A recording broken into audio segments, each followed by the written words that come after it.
Boa noite a todos. Boa noite a todos. Boa noite. Agora melhorou. Vamos para mais um pouco de teologia, né?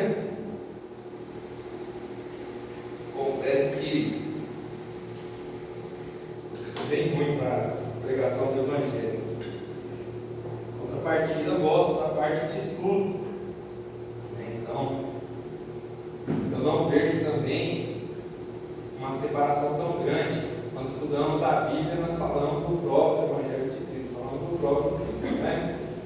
Hoje nós vamos falar um pouquinho, nas próximas oportunidades, sobre eclesiologia. Eclesiologia. Tirando o pessoal que fez o curso de teologia lá na EM, tem alguém que sabe o que é eclesiologia? Contando com o pessoal que fez o curso lá na EM, alguém sabe o que é eclesiologia? Ou lembra o que é eclesiologia?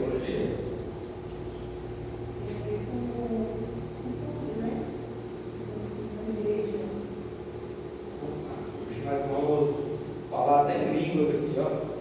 Vou pegar esse aqui.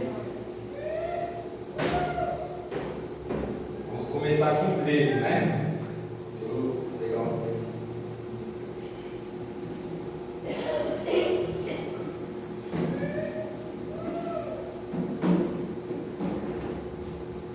Começar assim, é mais fácil de enxergar. Não sei se o termo, pelo que eu entendo, é o que você. Eclesiologia é o estudo da igreja, estudo separado. Separação.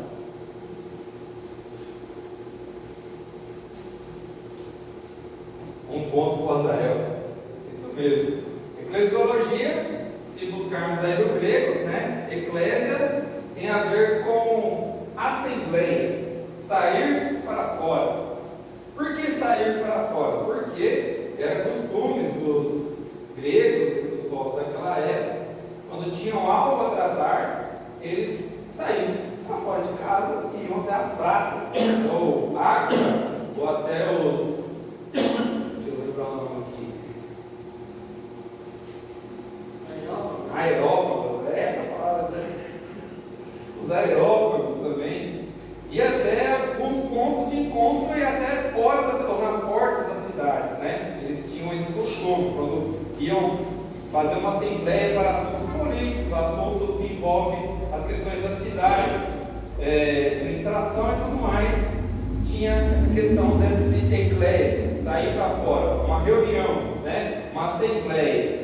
E logia, né? Logia, logos, né? Palavra, estudo, ciência e assim por diante. Então, eclesiologia é o estudo da igreja, né? Ficou conhecido como igreja, mas é o estudo daqueles que saíam para fora, aqueles que se reuniam, né? Primeira vez que nós vamos encontrar, né, essa palavra, eclésia, está lá em Mateus 16, onde o próprio Senhor Jesus Cristo ele vai estar falando com os seus discípulos, especificamente com Pedro, no versículo 18. Mateus 16, 18 vai estar dizendo assim: e eu digo que você é Pedro, e sobre essa pedra edificarei a minha eclésia, ou edificarei a minha igreja, e as portas do Hades não poderão vencê-lo. Então, a primeira vez que nós vemos, né, falar sobre eclesiologia, ou eclésia, a palavra é exatamente nesse texto, né? Apesar de que nós temos um livro na Bíblia que ele traz essa ideia, né? Qual que é esse livro? Eclesiastes, né? Mas Eclesiastes tem outra visão. Eclesiastes já não é grego, já é mais hebraico, né? Eu já comecei a escrever, cara. Deixa eu pegar a palavra. Falei que a gente falar em língua, mas escrever é mais complicado, né?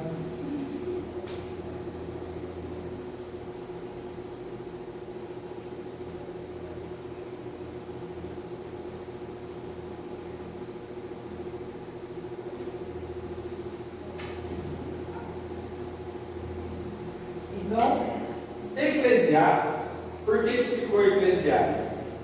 Porque nós temos algumas traduções, né? Primeiro, 70 sábios, 70 anciões foram reunidos e traduziram a Bíblia do hebraico para o grego, conhecida como a Septuaginta, exatamente. Depois veio um rapaz chamado Gregório e traduziu para o latim, que é a famosa Vulgata Latina, exatamente.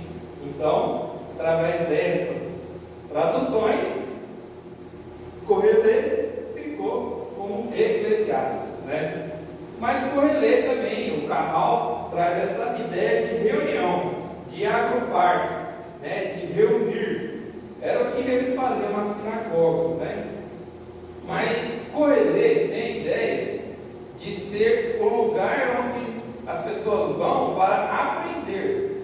Não é mais o eclesia, que era para se discutir, né? Que era para se reunir na forma de discutir sobre um assunto.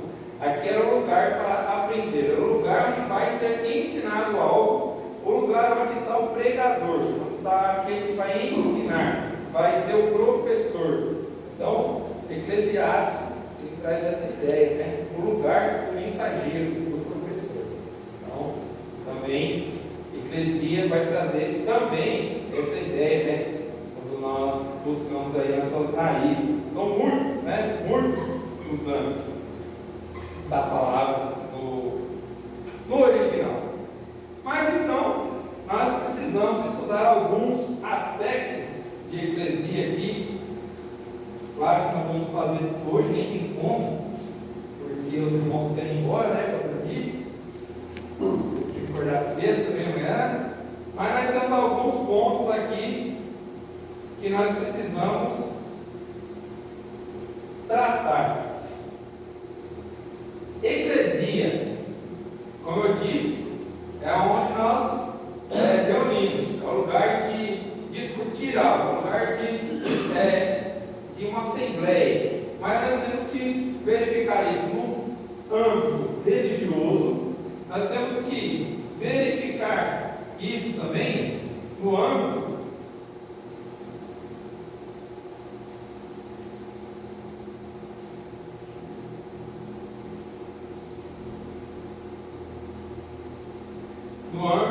institucional, ou seja, CNPJ.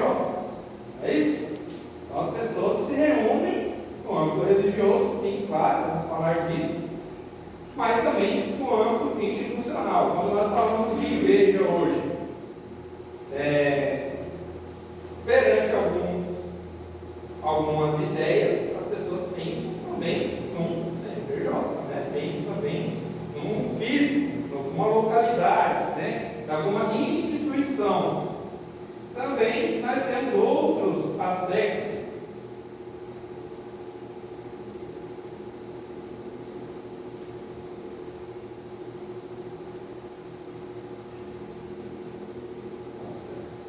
denominacional. Quando Jesus falou que sobre essa pedra edificaria a sua igreja, tinha quantas denominações? Nenhuma, nem de eclésia tinha, porque eu tenho que formar essa nova futuro, né? Então, ainda iria ser edificado. Mas graças ao nosso coração orgulhoso, graças aos nossos corações corrompidos, hoje tem quantas denominações? Então, quando eu falo igreja hoje, eu consigo pensar em uma igreja no âmbito terreno, físico? Muito difícil, né? Quantas igrejas tem? Só se for percorrer essa rua aqui e as paralelas. Tem mais de uma, né? Pois é. Isso. Se for conhecer essas paralelas aqui, católica, tem outros viés, tem a nossa aqui, tem a católica, tem uma igreja na vocês, tem a cristã do Brasil.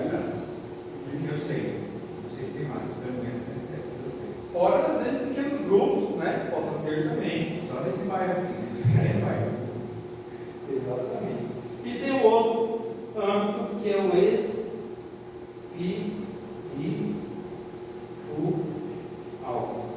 Porque algumas vezes, quando nós vamos ver a palavra de Deus falando de eclésia, nem sempre ela está falando a igreja que se reúne em Éfeso, a igreja que se reúne em Tiatira, a igreja que se reúne em Roma. Nem sempre ela está falando de um lugar físico, mas ela pode estar falando também de uma questão espiritual, de uma questão universal, de uma questão católica. Né? Os irmãos sabem que a palavra católica vem desse termo, né? De ser universal, de abranger, né? Tudo. Então, quando nós falamos de eclesia, alguns textos vai se referir sim a pontos físicos, pontos específicos de reunião, mas alguns pontos vai falar do âmbito espiritual. Toda a igreja de Deus, que envolve toda a linha do tempo, desde o seu nascimento até a sua ascensão aos céus, até o seu encontro realmente com o nosso noivo, que é Cristo. E nós precisamos às vezes também diferenciar, né? Então a eclesia traz esses âmbitos também. Nós podemos ver nesses âmbitos. Mas quando nós estudamos sobre a igreja, nós precisamos ter em mente outras coisas também.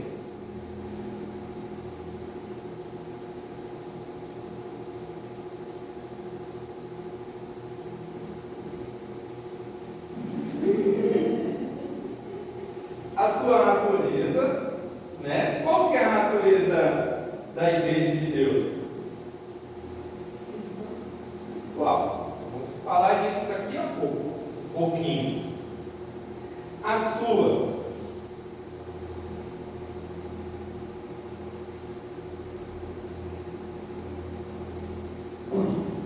sua ordenança, quem que dá autoridade e ordenou, né, essas reuniões, esses pontos de encontro? O Cristo, né? O Cristo. Os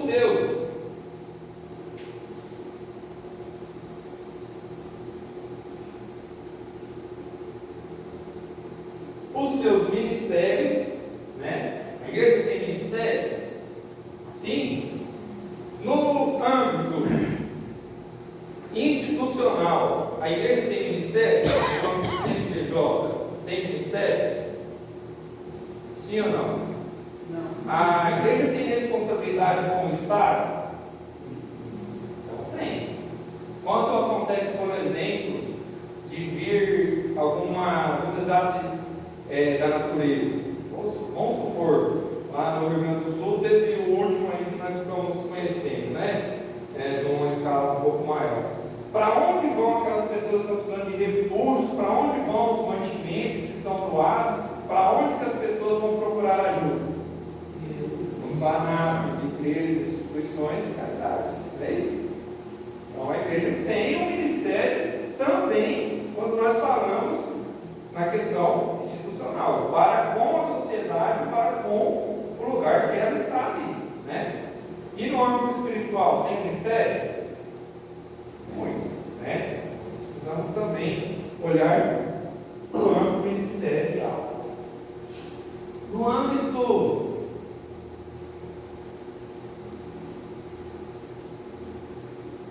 de missão, se a igreja tem uma missão, ela tem um propósito, né? Ela tem um lugar que ela quer chegar, né? Então nós precisamos olhar isso também. E por último,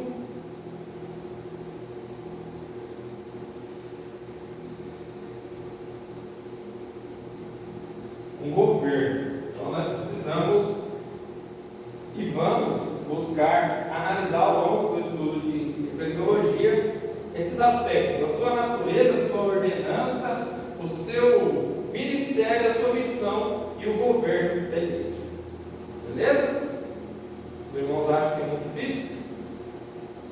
Se só de olharmos para aí, a gente já tem mesmo às vezes sem ter feito o curso de eclesiologia, a gente já tem uma noção do que é cada coisa, né? A gente vive isso daí, né? Muitas vezes a gente não tem, às vezes, formatado, bonitinho, organizado mas nós já sabemos um pouquinho, entendemos um pouquinho do que é ser igreja, porque nós vivemos, né, no dia a dia como igreja. Agora vamos lá então adentrar um pouquinho mais. O que é a igreja de Deus? O que é a igreja de Deus?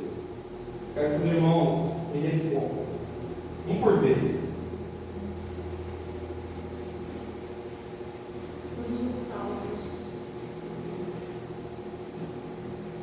Todos os salvos? O que mais? A igreja de Deus é um organismo vivo.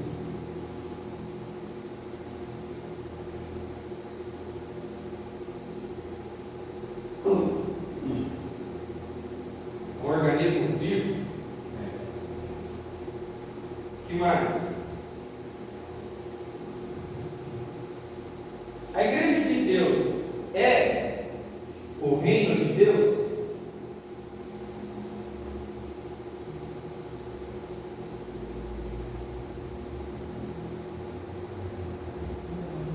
Sim ou não?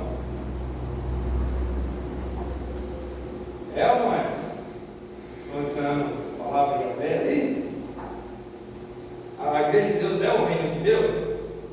Não é o reino de Deus, né? Mas ela faz parte do reino de Deus? O que é o reino de Deus?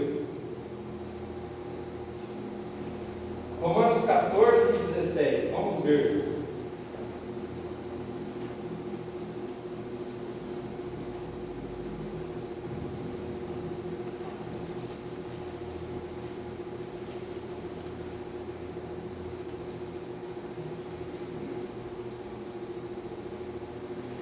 Pois o reino de Deus não é comida e nem bebida.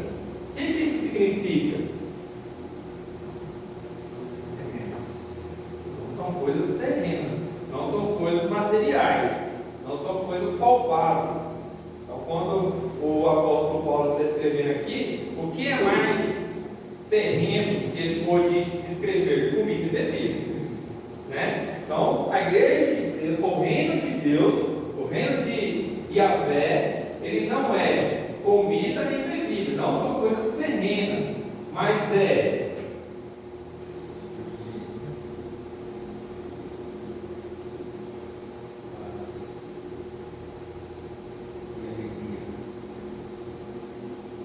então vamos repetir aqui todos juntos. O reino de Deus é justiça, paz e alegria. Isso é o reino de Deus, certo? Essas coisas são coisas terrenas? É palpável? Eu consigo palpar igual comida e bebida? Não, né?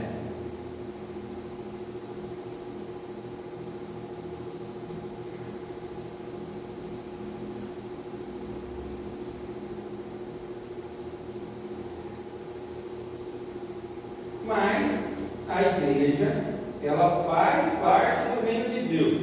Ela faz sim parte do reino de Deus. O que eu posso tomar como base para falar que a igreja faz parte do reino de Deus? Nós somos o que no reino de Deus? Embaixadores. O que mais nós somos? Cidadãos? Então, a igreja de Deus não é o reino de Deus, mas ela faz parte, ela representa, ela pode viver todas essas coisas aqui, ó, justiça, paz e alegria. Ela pode e tem capacidade para viver todas essas coisas aí. Mas muitas vezes, o que nós vamos ver a igreja vivendo também? Por que nós falamos que ela ainda não é, né? Porque muitas vezes ela vive isso daqui, ó.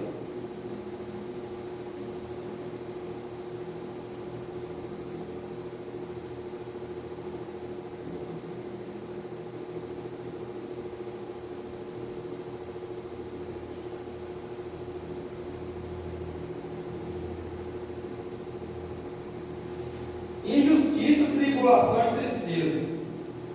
É verdade ou mentira? Então, a igreja ela faz parte do reino de Deus, mas ela não é o reino de Deus e não está em sua completude no reino de Deus. Por isso que nós estamos num aspecto ainda físico, ainda nesse mundo, mas representamos e vivemos o reino de Deus, vivemos as diretrizes do reino de Deus, vivemos as leis que regem, né, essa eclesia, são as leis do reino de Deus. Tanto que o nosso manual de conduta, fé e prática é a de Deus, né? Mas esse contexto, não querendo complicar seu estudo, desse contexto da igreja, né, do reino de Deus ser paz, ser justiça, ser alegria, não está no sentido de que, não é no sentido de ter, mas no sentido de ser o cara da igreja. Ser. Porque nesse contexto que você está apresentando, é no sentido de ter, e eu entendo que é no sentido de ser. Por exemplo, enquanto aqui no mundo nós vamos ter injustiça, nós vamos ter tribulação, nós vamos ter tristeza, né? Isso é o que nós vamos passar. Agora, enquanto igreja, nós temos que ser, temos que apresentar, ser justo, temos que apresentar a paz, temos que apresentar a alegria. Eu entendo dessa forma. Perfeito, perfeito. Eu estou tentando descomplicar. Não, perfeito. Porque mesmo que nós passamos por tribulação, qual que é o versículo que vem na mente do irmão, que é o conselho que tem na Bíblia para nós? Tem por motivo de passar por tribulação. Exatamente. Então, nós passamos por essas coisas, mas é exatamente isso. No meio dessas coisas, nós fazemos parte, pertencemos ao reino que é de justiça, paz e alegria. Obrigado. Realmente agregou, né? É isso mesmo. Apesar de passar por injustiça, passar por tribulação, passar por tristeza, será que Estevão, ali quando ele estava sendo julgado e foi condenado ali, será que ele passou por um momento de injustiça? Claro que sim, mas ele olhou e os céus abertos, ou seja, ele foi justificado por aquele que realmente, né, é o justo juiz. Então, apesar de passar por injustiças aqui, ele foi recebido, foi aprovado, né, dentro desse âmbito aqui. Mas tudo isso, acabou o versículo, mas vai falar no final que é no Espírito. Então, o que nos liga, apesar disso aqui, e apesar de estarmos no adendo, o que nos faz essa ligação é o Espírito Santo. Tanto que, como eu posso identificar que um irmão, que uma pessoa faz parte da igreja?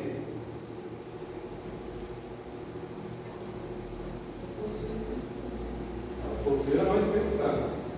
Como eu vou saber se essa pessoa possui ou não o Espírito Santo? O fruto do Espírito. Mas o Espírito dá essa indicação. O Espírito, nessa pessoa, ele se revela através do fruto do Espírito. Tem mais uma coisa que o Espírito capacita as pessoas que fazem parte dessa eclesia, que é os dons espirituais. Então, a eclesia, a igreja, quem faz parte disso aqui é por causa que está ligado no Espírito Santo, e o Espírito dá indício, mostra, revela que essa pessoa faz parte dessa eclesia, dessa igreja, né? Porque ele atua através e mostra que ela faz parte de um outro âmbito, que apesar das coisas materiais, das coisas terrenas, nós vivemos e somos capazes de experimentar coisas do âmbito espiritual. Muito bem. Nós falamos que o reino é de Deus, né?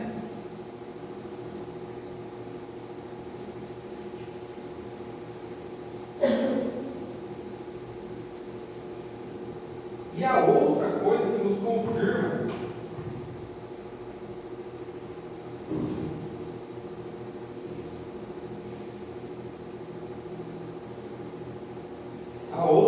nos confirma que a eclesia faz parte do reino de Deus. Quem é Deus? Quem é Deus? É o cabeça dessa igreja, é o Espírito, muito bem. Mas tem um termo que diz que Deus é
o Antigo Testamento, no hebraico, chama Tanakh.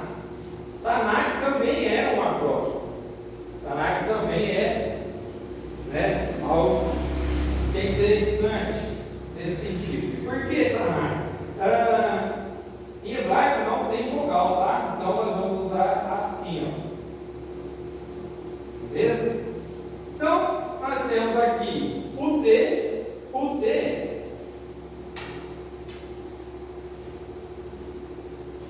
é de Torá, que o nosso Mondelli falou. O N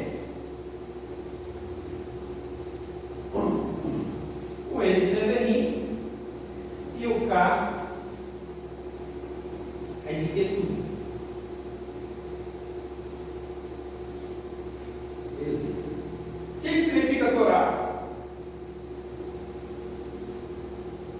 O que é a Torá? É a lei, é os 5 primeiros livros, né? Então, Torá é a lei. Neberim são os profetas, e Ketuvim são escritos. Então, o que consiste os 39 livros da Tanakh, do nosso Antigo Testamento? Em leis escritos dos profetas, os profetas, tanto maiores quanto menores, e os escritos, que nós temos como históricos, poéticos, é isso? Então, o Tanakh é o exemplo aqui de acrósticos que nós utilizamos, assim como é o Amém. Mas agora vamos aqui para o Amém. O que significa o Amém?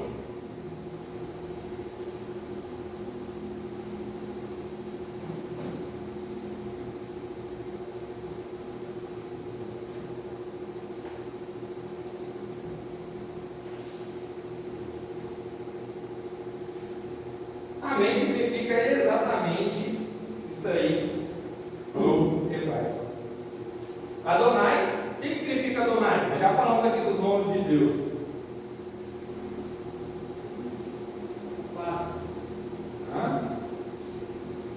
Fala alto, é isso aí. Senhor.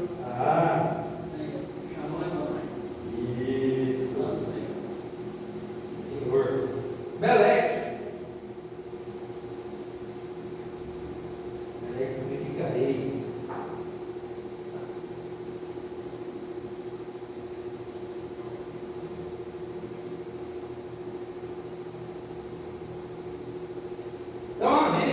É esse acróstico aí.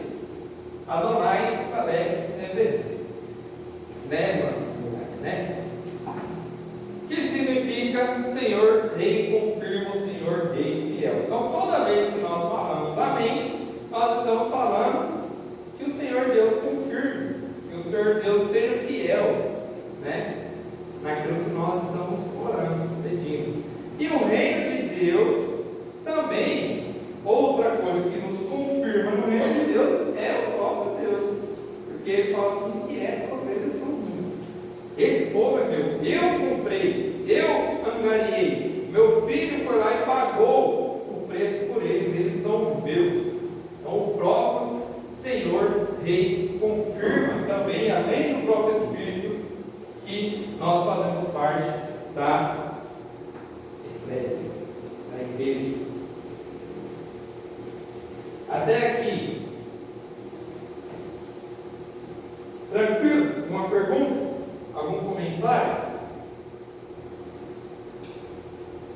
Para você entender? Quando começou a igreja? Ninguém pode responder. Não precisa ser no aspecto físico, não, tá? Porque nós temos físico e eu quero curioso. Hã? Até porque no aspecto físico eu estou muito curioso. Começou em Atos 2, no Pentecoste. Beleza.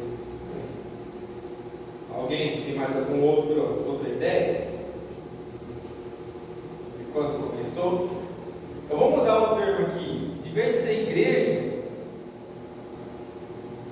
agora fica mais fácil. Porque a pergunta já é metade da resposta, né?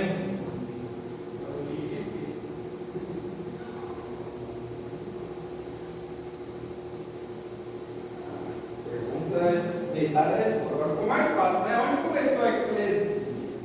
Aonde que começou a reunir-se para invocar o nome do Senhor, para se reunir para aprender sobre o Senhor? Aonde?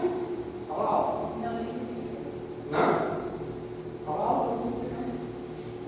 Na origem da igreja. Não, mas aonde que é a origem da igreja? Você colocava lá. Não, a pergunta é metade da resposta. Onde que começaram a reunir? Onde que começaram a juntar-se, a fazer assembleias para se aprender?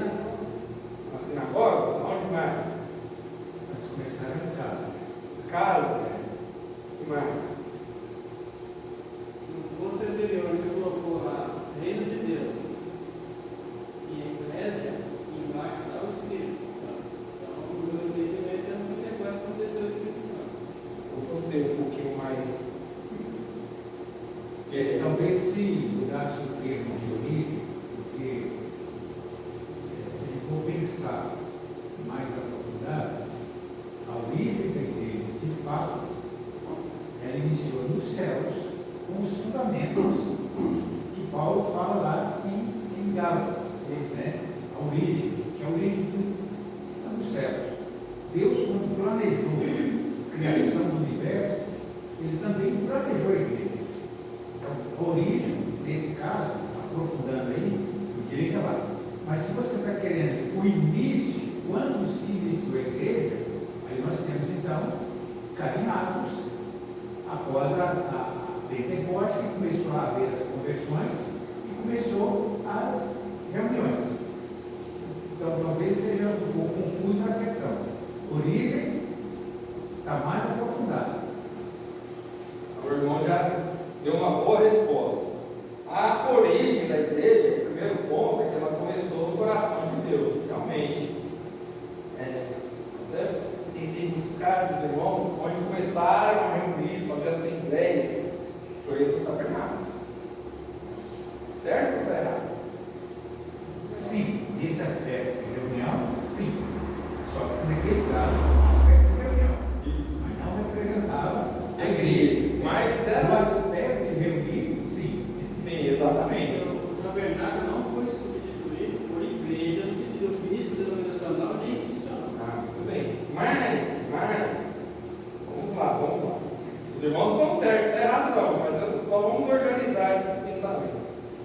Então começou no Antigo Testamento, nós aprendemos que é a Tanakh.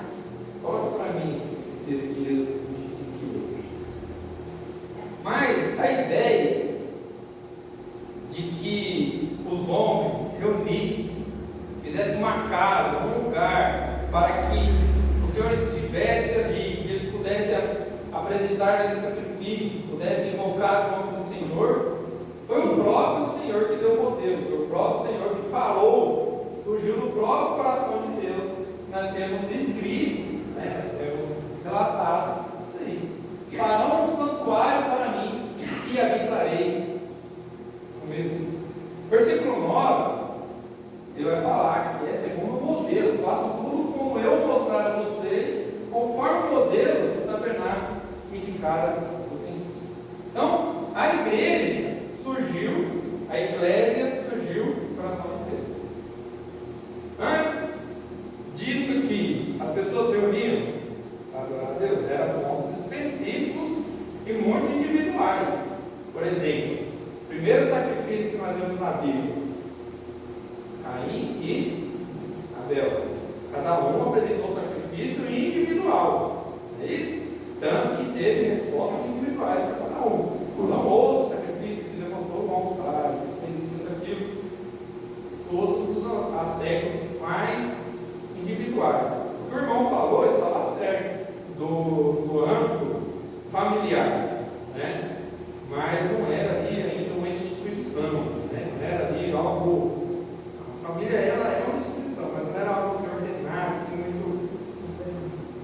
No sentido realmente de eclésia, né? Aqui esse é realmente um texto que mostra mais aonde ficou mais ordenado, que se reunisse para adorar e encontrar o nome de Deus. Tipologicamente, então nós falamos que ela nasce no coração de Deus, mas ela tem uma outra origem, que é a origem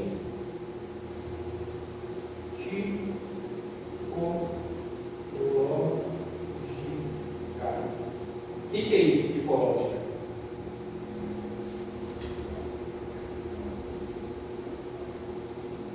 E o que é um tipo? O que é um tipo? Na metalúrgica, o que é um tipo? Uma peça com um desenho, onde você bate na outra e ela fica aquele desenho ali gravado. É como se fosse um carimbo, né? Então o tipo é um carimbo, é uma imagem. Então ela nasce como tipo, nasce como imagem através de uma pessoa que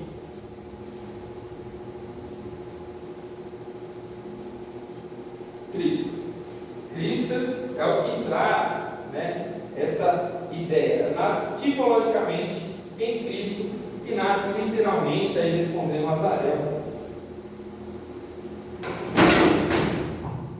Para acordar o irmão.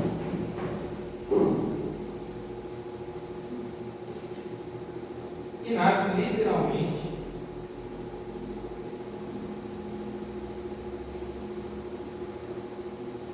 realmente Atos 2, 1 a 4.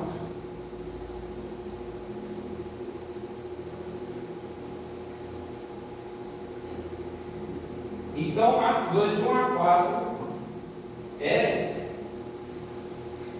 a eclesia, é a igreja que veio, que nasceu, que começou no coração de Deus, que foi tipologicamente, onde nós temos, quando falamos de igreja, temos como não falar igreja cristã, é cristã, ela é um tipo, ela mostra, ela caminha, ela revela quem? Cristo. Então a marca da igreja é Cristo. O cristão, ele é um tipo de Cristo, ele revela o Cristo. Então, ela nasce no coração de Deus, tipologicamente, né? Nasce espiritual em Cristo e literalmente como igreja ali em Atos 2, 1 a 4. O que mostrou ali, que deu a ideia ali do nascimento da igreja? Eles recebendo, né? O Espírito Santo. Então, ali pelo menos 3.000 almas receberam o Espírito Santo, começaram então a fundar grupos e obedecer o livro pregar o evangelho a toda criatura. Então, ali nasce aquilo que nós chamamos de igreja. Inclusive, Paulo, quando ele vai trazer a sua carta aos Romanos, não foi ele que fundou a igreja de Roma. Ele nem sabe quem foi que fundou, mas os estudiosos concordam em falar que provavelmente alguém que estava ali nesse Atos 2 foi que realmente começaram ali os grupos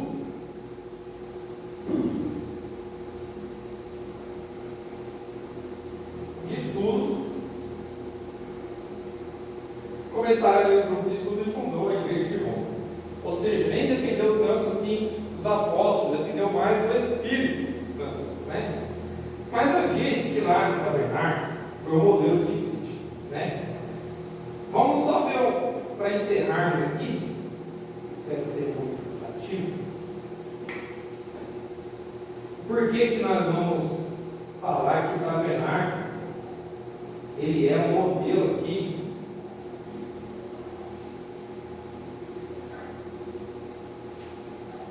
da igreja?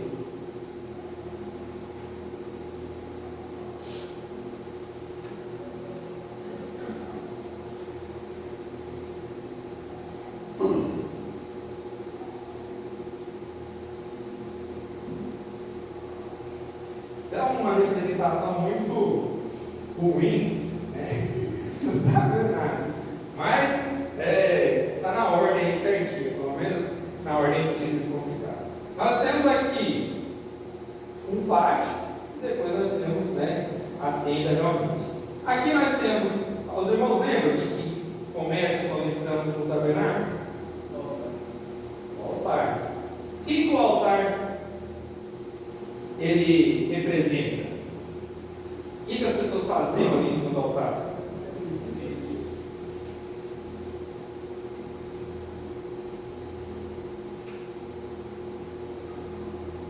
Muito bem. Depois do altar, nós temos o que?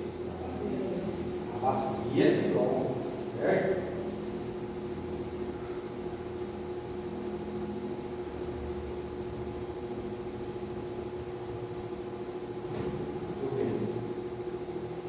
Depois da bacia Bacia de bronze, sacrifício, altar, sacrifício. Bacia de bronze, purificação. exatamente, vai ser limpa, né? Depois nós temos aqui o que? A mesa dos pães.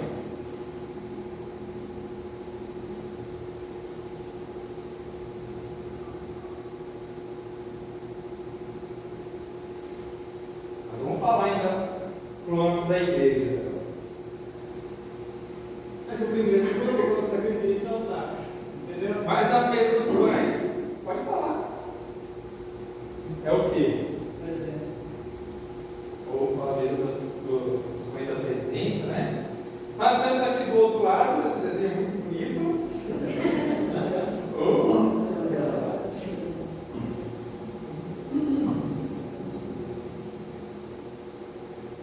Zerado, de ouro.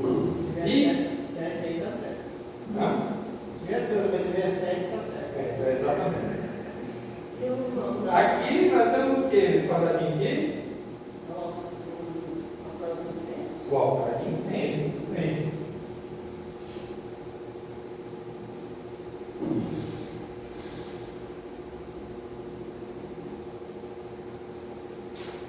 Você lembra que isso é incenso? Acho que é, né? Não. Não.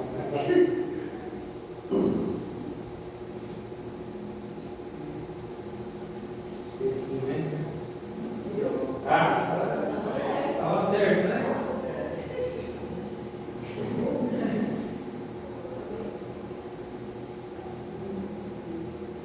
Vou falar que foi o professor escreveu errado lá no quadro, lá, eu copiei só.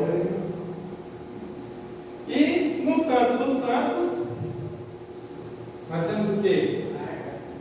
Exatamente.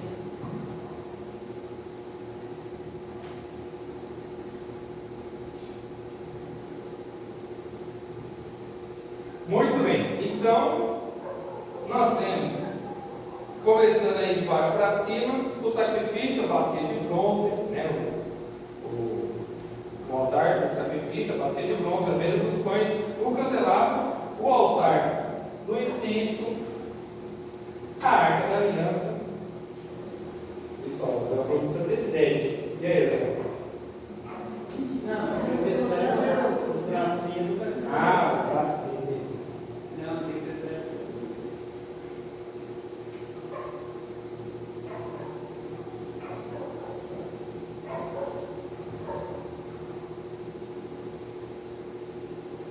Agora para a igreja. Então, nós vamos ver algumas diretrizes para a igreja de Deus, com base na diretriz que nós vemos lá no livro de Êxodo, né? Ou de Deuteronômio, ou de, dos Pentateucos ali. Primeiro ponto, se nós falamos que tinha ali um sacrifício, um lugar de se sacrificar, nós temos também aqui um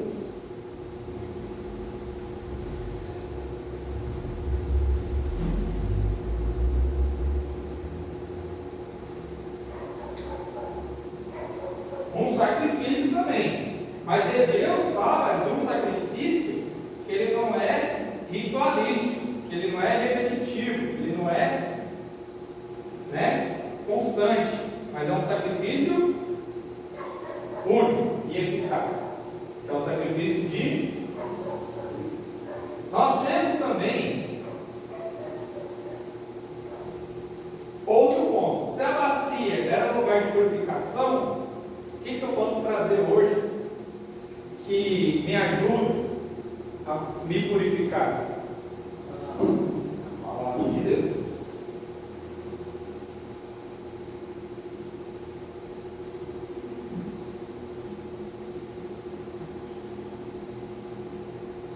Por que a palavra de Deus me purifica? Ela mostra o erro do coração e mostra qual é a vontade santa de Deus. Nós temos os pães. O que os pães representam? Comunhão, né? Nós temos isso aqui na igreja.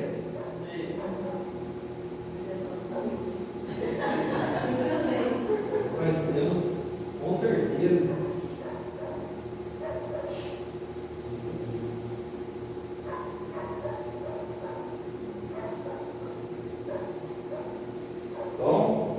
Dentro da igreja, buscando as mesmas diretrizes lá do modelo que Deus falou, tenha cuidado de fazer tudo certinho. Então nós temos o sacrifício de Cristo, a palavra de Deus e comunhão. Nós temos também o candelabro de ouro. O que será que pode representar o candelabro de ouro dentro da igreja? O Espírito Santo.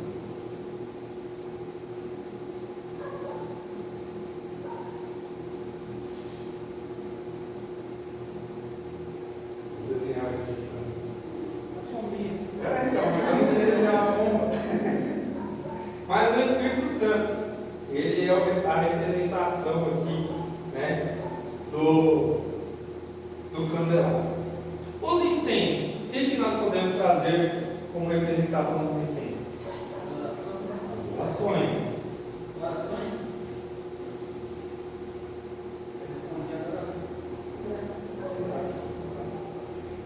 Porque absorve um cheiro ali nas nossas orações. E a arca, a presença de Deus.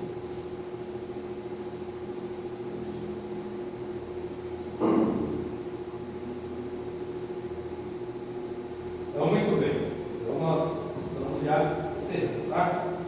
Então, nós temos como diretrizes para a igreja que começou lá no coração de Deus, que o próprio Deus mostrou um modelo, pediu para que se construísse um local para que nele ele pudesse habitar, para que nele se pudesse invocar o seu santo nome, para que as pessoas pudessem chegar ali realmente com o coração buscando a Deus, de estar se entregando a Deus, arrependendo dos seus pecados, buscando cada vez mais a Deus, ele se transforma hoje nesse modelo de igreja, né? Com as mesmas diretrizes, porque é o mesmo Deus que estamos adorando. Então nós temos aqui o sacrifício de Cristo, ele precisa estar presente na igreja. Se existe uma instituição, um grupo, uma eclésia que pode existir, que as pessoas se reúnem ali no âmbito espiritual e não existe Cristo, esse grupo é uma, estamos aqui, seita. Exatamente, esse grupo é uma seita. Então, aquele grupo das pessoas que gostam de fazer caminhadas, fazer visitas nos lares, bater nas portas, esse grupo se reúne como uma eclésia, mas não tem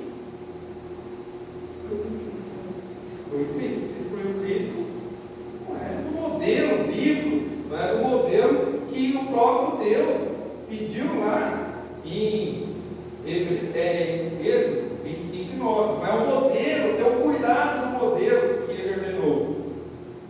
Comunhão, uma ordenança do próprio Cristo.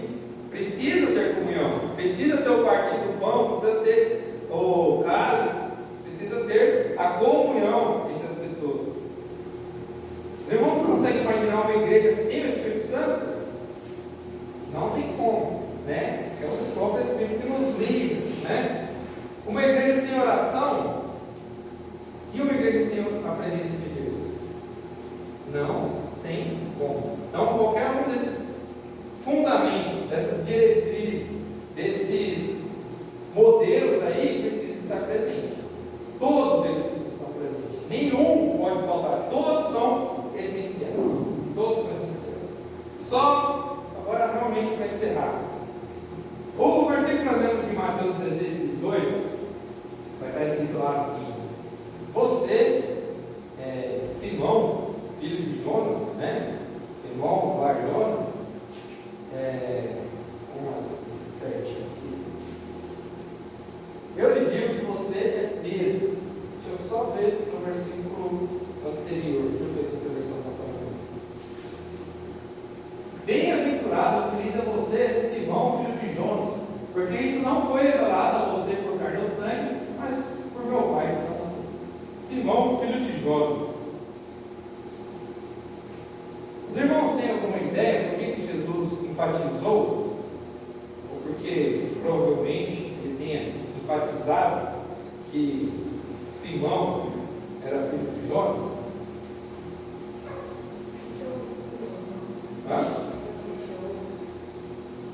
Tinha outros? Pode ser. Mas como estamos buscando aqui no original, os irmãos até perdoa, talvez parece ser meio forçada a interpretação, mas é o que as pessoas entendem lá no original, né? E quando ele fala para você, você é Simão, filho de Jonas, ou do original Shimon, pai de Yoná, ele está mostrando ali a Simão a sua natureza, aquilo que ele é carnal. É isso? Que é mais a sua natureza do que o seu próprio pai, sua geração, sua descendência, sua ascendência, né? Então, Shimon significa aquele que ouve. Mas não é só aquele que ouve, que gosta de ouvir e escutar, mas é aquele que é influenciado facilmente pelo que ouve. É aquele que você formata ele durante um bom tempo ensinando o que é certo. Aí do nada ele sai ali para fora, escuta outra coisa, não, é isso mesmo. Aquele que, não é consistente, escuta facilmente. É o Paulo Maria vai com as outras, né? Pai, filho e Yoná. Yoná, ou Jonas, significa pomba, significa algo volátil, algo que não tem ponto fixo, é oscilante. Então ele vai mostrar para Simão ali, que apesar de ele ter falado realmente, tu és o Cristo, filho do Deus vivo, ele fala, isso não veio de você, porque você é alguém que é influenciado pelo que ouve e não tem ponto fixo. As coisas dão ruim, você vai pescar. As coisas dão ruim, você me nega. Você passa muito tempo comigo, mas quando a coisa aperta, você se dispersa. Então ele vai mostrar a característica de quem é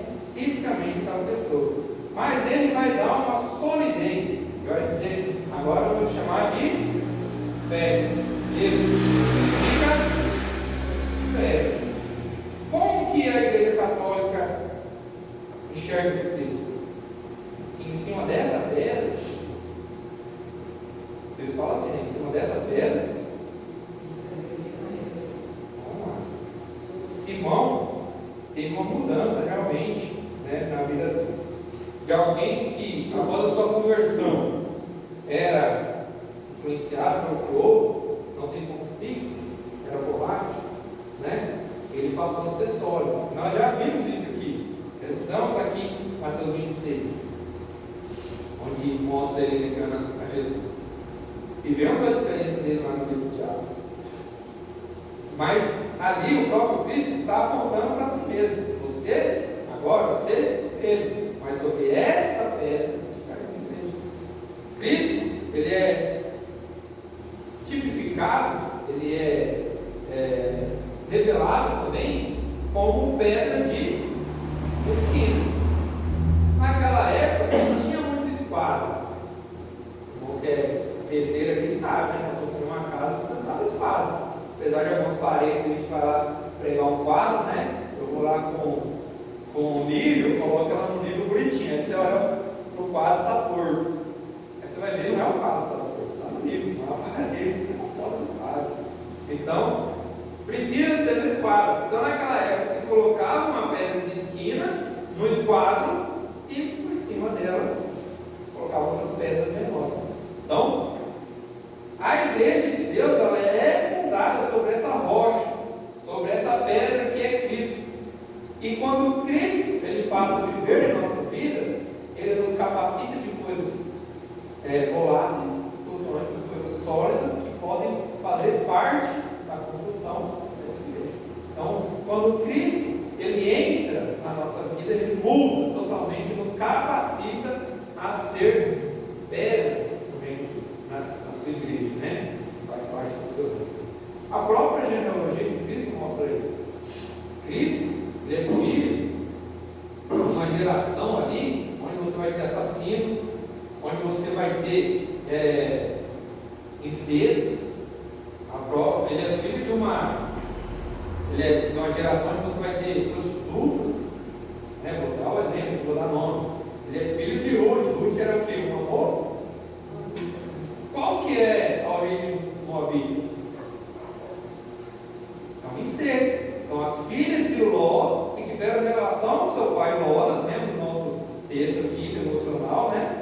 Que elas eram filhos do seu pai, e ali surgiram os moabitas e os amalequitas, não é isso? É isso, né? E, então, nós vemos uma geração ali que são frutos da carne. Tem Raabe. Raabe era qual que era a profissão dela? Exatamente. Então, nós vemos toda uma geração, quando nós vemos a genealogia de Jesus, que vai falar assim, até que nasceu Jesus. Dali para frente é outra história. Quando eu olho para Simão, você é filho de tal, até que em ti nasceu Jesus. E ele muda, ele transforma aquilo que era carne, aquilo que agora é capaz, né, de viver ali uma eclesia, fundada sobre realmente aquele que é o construtor, aquele que é o autor e consumador dessa igreja, que comprou, reuniu e transformou as pessoas para serem hábeis a fundar a sua igreja, que é o corpo de Cristo, a representação da noiva de Cristo. Falei muito. Alguma pergunta, algum comentário? Isso é só a introdução, tá, irmão? Nem passei o slide. E aí, algum comentário, alguma pergunta, alguma dúvida? Sim, não? Tranquilo?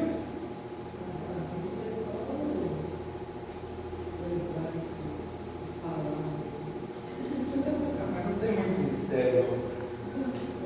Os mistérios vão ser revelados. Não precisa se apegar tanto, né, à escrita correta do hebraico, das coisas que ele em outras línguas. Só o significado, né? Que muitas vezes nós lemos ali, mas como eu disse, a letra foi mudada, né? Passou do hebraico a uma língua que já está escrita, já é morta, já é perdida, num grego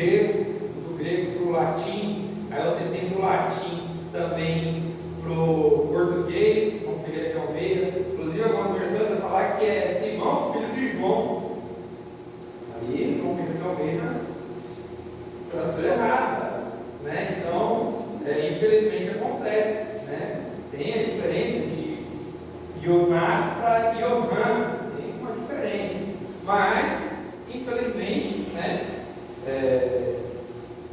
tem essas situações, mas felizmente nós temos capacidade de buscar no original, ou pessoas que se dedicam a vida inteira para estudar,